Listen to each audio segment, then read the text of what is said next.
third episode of Think 2044. I am your host, Macpherson Mukoka, and as usual, I'm not alone. Today, I'm joined by Mr. Aaron Kachunga, who is a water engineer from the Water Resources Management Authority, WARMA. Mr. Kachunga, welcome to the program. Thank you very much.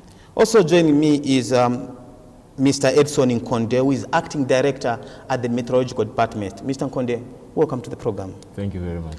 On my far right is Mr. Joyce Sinyangwe, who is coming from the Ministry of Agriculture, and he is the Principal Agriculture Specialist, Land Management and Conservation Farming. Mr. Sinyangwe, welcome to the program. Thank you very much. We'll take a short break. We'll be right back. Stay tuned.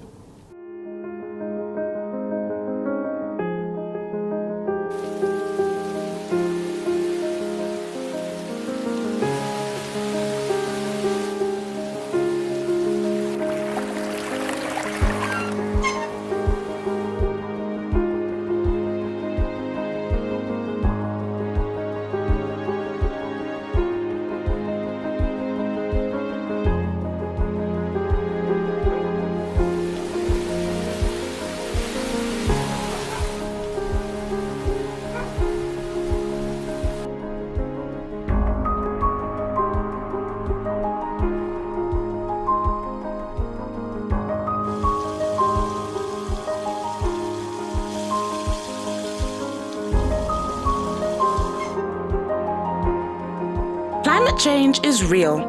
Get involved. Start a green conversation today. Think 2044. Call the free hotline 2044 for more information. This advert is brought to you by the Pilot Program for Climate Resilience, PPCR, under the Ministry of National Development Planning with support from the World Bank Group and the Africa Development Bank.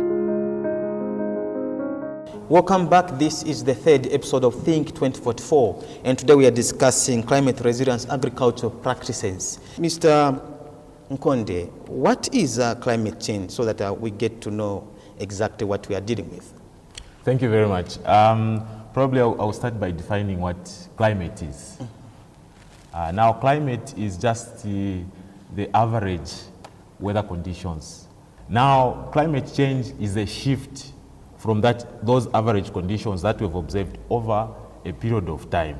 So, and that shift should be over an extended period of time observed. So, meaning, for example, that if, for example, what we observed this year, January, we had most of areas across the country receiving zero rainfall. But from our climate observations, we know that January is the maximum, is the period when we receive maximum rains across the country. So if we start observing that trend where we are having zero rainfall recorded in January, that now is climate change. There's a shift in what we normally observe. So in a nutshell, that's what climate is. It's a shift from what we normally expect. Are there specific causes of climate change? There are several causes of climate change. Some are external, like the sun. The sun goes through its own cycles. So those cycles, at some point, it might give us a lot of energy, which might raise the temperature of the earth. At some point, it might reduce that energy emission and subsequently have an effect of reduction in temperature over the earth. But there are internal causes as well. And one that might be of interest is what humans are doing, the activities that humans are doing. For example, agricultural practices can cause an effect on changes in weather patterns. Agricultural activities, deforestation, but most importantly is the way we generate our energy from fossil fuels, because it has an impact on increasing what we call greenhouse gases. Okay. Now, greenhouse gases are the ones that cause, when we emit these greenhouse gases, they form what we call a sort of a blanket over the earth. And that blanket traps energy that we receive from the sun. Because under normal circumstances, what is expected is when we receive this energy from the sun, the earth is supposed to emit it back. But because of what we are emitting, greenhouse gases from our activities, we are forming a blanket which is trapping that energy, and subsequently raising the temperatures. And that rise in temperature on the globe is what is causing shifts in our climate and climate change. All right, perfect. You've just touched on an interesting aspect, which is the agriculture sector, and it's good that we have Mr. Sinyangwe here. Mr. Sinyangwe, how does climate change affect farmers in Zambia? Thank you very much for that question. First, let me start by saying that agriculture in Zambia is rainfall dependent. And any shift in climate systems, then automatically that affects our farmers. This will affect our farmers in a number of ways. For example, delayed onset of rains will imply delayed planting on the part of farmers. So that has a ripple effect, meaning that delayed planting, and in an event that you have a shortened rainfall season, you may have an impact on your yield, which will ultimately affect your food security and your nutrition security. And other ways in which farmers are affected include, for example, when drier conditions would favor occurrences of certain pests and diseases. You may recall in the recent past, we experienced drier conditions from the last week of December last season to the end of third week in January 2018. Okay. And during that time, we had an outbreak of 4 armyworms. So such shifts in climate systems will favor certain occurrences of certain pests, which affects the farmers. Thank you so much. And now, Mr. Kachunga, we know that agriculture solely depends on water for anything to go and anything to grow. You are coming from WARMA and a water engineer for that matter. Are there any specific regulations that you have put in place to regulate the use of water to reduce climate change? From the discussions that are going on, you could see, or rather one could tell that water is a lifeblood of any economy. And so without the water or the adequate water resources in the country, you are finding a situation where you have to face difficulties or other challenges in agriculture, energy, all these. Water contributes to the economy, the developmental economy of the country. And so it drives the sectors in construction, healthy energy, and tourism. But I want to know, are there regulations to regulate the use of water to reduce climate change in the aspect of the agriculture sector? So under this, the National Water Policy of 2010, there are 3 specific guidelines or rather regulations that focus on the climate change, on how we're supposed. And one of them is that what we are currently doing right now is, this is a campaign, and WARMA is participating, as you can see, WARMA is here. Mm-hmm. And one of them is also to monitor also the potential impacts of climate change on the ecosystem. And also WARMA has been a part. We're also talking about supplying of clean and safe water to the communities. Currently, WARMA has put in regulations that when you're drilling a borehole, it must be fully cased, it must be tested. And so now the communities are there to benefit safe and clean water from the groundwater. And so these are some of the duties, or some of the regulations that have been put in place by the authority. Okay. I am tempted to ask you, because there is a debate now concerning the drilling of boreholes, and I read a few weeks ago that from 8,000 kwacha, a bore will now be drilled at about 30,000 kwacha. Don't you think this is also too much on the poor farmer, mostly in the rural area, that will depend on the borehole, much as we want to reduce climate change? So if you focus back on the cost of the boreholes, it was actually the same price that is being seen to be reflected now. Because in the past, the drillers were not registered, were not monitored. And so they could do anything. If they come to you to ask, to drill a borehole, you could give them any price, because they're not losing anything at that particular time.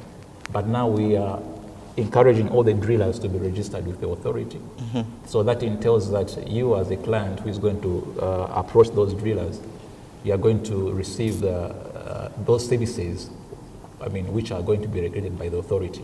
Okay. So it is required that all these drilling companies are registered with the authority, and by so doing, the old prices that used to reflect under the Ministry of Water Development by then are still going to be the ones that are going to be reflecting out currently.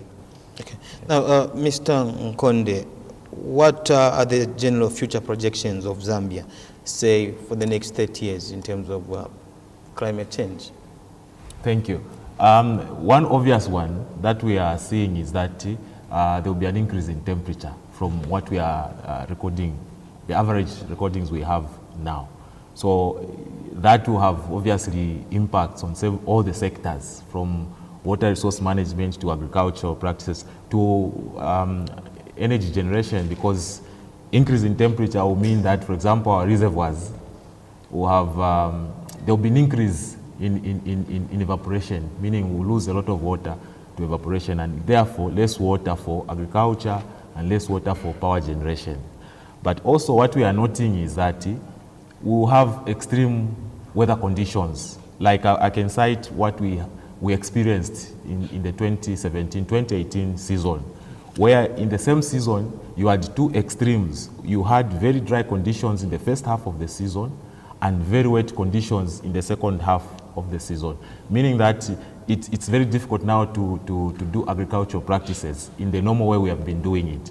But also it will become a challenge for infrastructure such as roads, bridges, and other such infrastructure, where, for example, you might find that because of heavy rainfall intensity that we are expecting in the future, roads might be washed away, and therefore there will be a need for us to incorporate this information into our plans, into our designs, for all the sectors, so that at least there's some form of resilience as we build this our infrastructure. Okay, perfect. Mr. Sinyangwe, before we take a break, building on what Mr.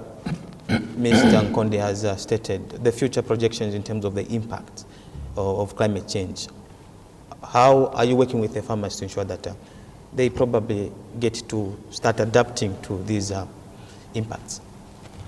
Thank you very much. We in the Ministry of Agriculture, we are cognizant of the fact that the temperatures are going up, and of course this poses quite some challenge on our farmers. And therefore, there are two scenarios. First, let me look at the positive side. Increasing temperatures might be seen from a positive sense, in the sense that it will increase the evapotranspiration from the plant, therefore forcing the plant to absorb more nutrients, and therefore stimulating plant growth. But like I indicated earlier on, most of our farmers depend on rain-fed agriculture. In an event that they are not irrigating, then that will cause stress on the crop, which might ultimately lead to crop failure.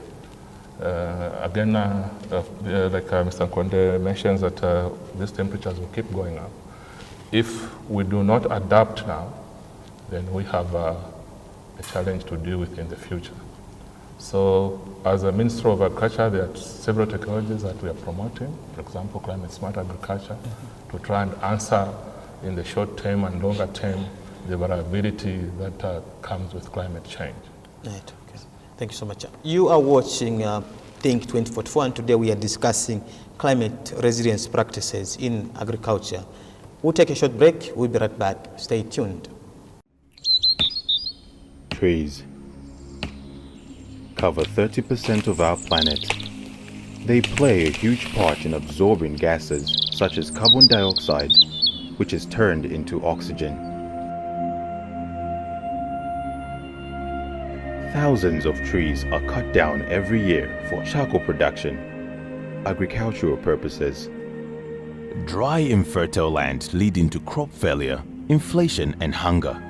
All this contributing to the climate change. Climate change is real. Plant a tree, save the earth. Get involved. Think 2044. Call the free hotline 2044 for more information. This advert is brought to you by the Ministry of National Development Planning, Pilot Program for Climate Resilience, PPCR, with support of the World Bank Group and the African Development Bank. Welcome back. This is the third episode of Think 2044, and today we are discussing climate resilience agricultural practices. And before we went on a break, Mr. Sinyangwe, you did touch on some of the measures that you're putting in place as a ministry to ensure that farmers get to adapt. But going forward, are there any specific programs that you are putting in place in this particular regard? Yes, there are quite a number. Just to mention a few, we currently got funding under the Green Climate Fund, or to the tune of $2 million. This is to support small-scale farmers in 3 areas. One, to be able to plan for climate risk. And once they are able to plan for climate risk, then they will engage in production that can withstand climate change. And then you link them to the markets. We have other programs like the Irrigation Development Support Project. We heard from Mr. Kachunga from WARMA here. Water is quite an important input in agriculture. So we are trying to tap from the water bodies and transfer this water to areas where the farmers can use it productively. The other projects include conservation agriculture scaling up, like I alluded to earlier on. We're looking at technologies that do not disturb the soil completely and expose it, and therefore releasing greenhouse gases to the atmosphere, which gases become responsible for trapping the heat when it is emitted back from the Earth's surface. Okay. So therefore, we at the ministry, we are promoting conservation agriculture to try and help farmers cultivate only where they're going to plant. In this $32 million, how many farmers are targeted? 150,000 households are targeted, and that has a multiplier effect of reaching to about almost 1 million farmers. Okay, perfect. Mr. Nkonde, how has climate change affected Zambia, and is there a cause for concern? Definitely there's cause for concern. Like what I might give as an example of what we are expecting, for example, is what happened again, I alluded to it earlier, in the 2018-2017 season, where we had January, which normally is supposed to be the peak of our rain season, was the lowest in terms of rainfall, you know. And January, because of our agricultural practices, it's supposed to be the highest month with a lot of rainfall. That feeds into, you know, crops such as maize. For them to produce, you know, efficiently and adequately, they need January to have a lot of rainfall.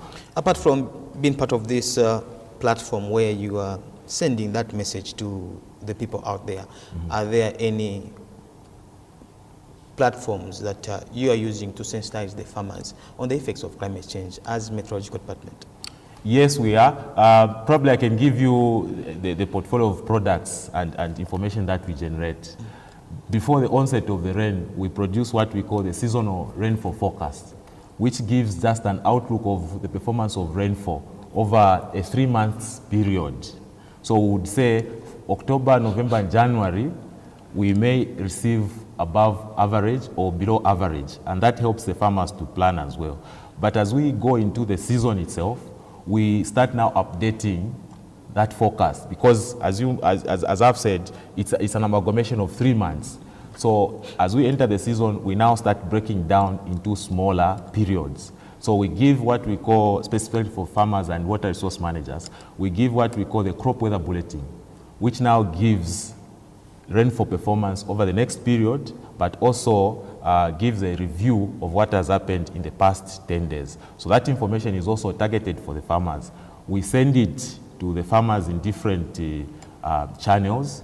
We use TV, we use radio, but also we have an array of community radio stations across the country, which we share this information to, so that they go and repackage that information to disseminate in the local languages and in the local format. So those are some of the channels that we are using. We are trying to use several channels, to develop several channels. For example, we have a website where some of this information can be found and people can access and use. We do work very closely with the DMMU and with the Ministry of Agriculture share this information once we produce it.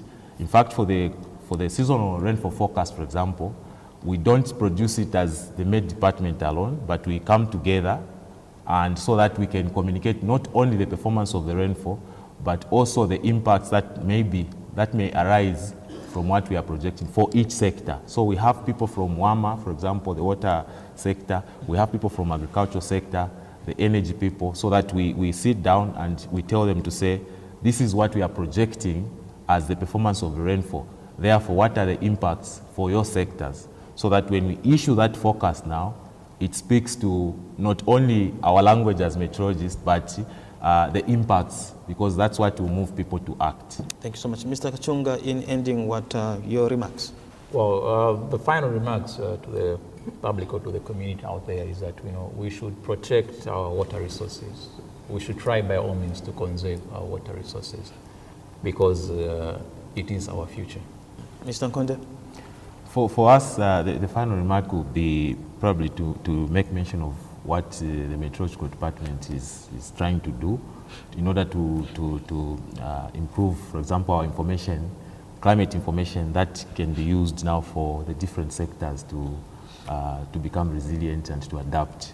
So what we are doing is to strengthen, for example, our observation infrastructure across the country so that, because the challenge that we have had in the past is we have had very little points where we are observing the weather, and therefore to give meaningful information on how climate is changing becomes a challenge. So we are trying to strengthen that aspect of our observation infrastructure. The second aspect that we are trying to do is to start producing more sector-tailored information for each sector, for the water sector, for agriculture sector, so that we don't give a general climate information, but information that is tailored for each sector, but also tailored for each locations, because the country is so vast and the climate zones are quite different and people are affected differently in the way the climate changes and the way it behaves. So we are trying to do those, to produce location-specific information, but also we're trying to strengthen our communication channels so that we have more platforms to reach all the users of climate information. Okay, yeah. Perfect. Mr. Shinyangwe, in brief, your concluding remarks. Thank you. Let me pick it up from where Acting Director Met has left. Firstly, I think for us as a sector, agriculture sector, we need to continue building and enhancing this partnership between the Meteorological Department and us as a user. For agriculture depends on good climate information, which is timely, and that is our prayer. Then we do recognize that climate change is a serious developmental challenge, and as a country we need to adapt, because if we do not adapt, then we are in trouble. Well, dear viewer, this is where we come to the end of this week's edition of Think 2044. We have been discussing climate resilient agricultural practices, and three major things have come out from this discussion. The first one, that you need to protect the water resource, and the second one is that you need to conserve the agriculture by practicing conservation agriculture, and the third one is that you need to know your weather. I've been your host, Macpherson Mukuka, and I was joined by Mr. Aaron Kachunga, who is a water engineer from the Water Resources Management Authority, WARMA, and also Mr. Edson Nkonde, who is acting director at the Meteorological Department. Also was Mr. Joyce Sinyango, who is a principal agriculture specialist, land management and conservation farming from the Ministry of Agriculture. Think 2044. Time to act is now. Goodbye and God bless you. Think 2044. Do you realize this world won't be the same always? Think 2044. We have to emphasize that we have to change our way.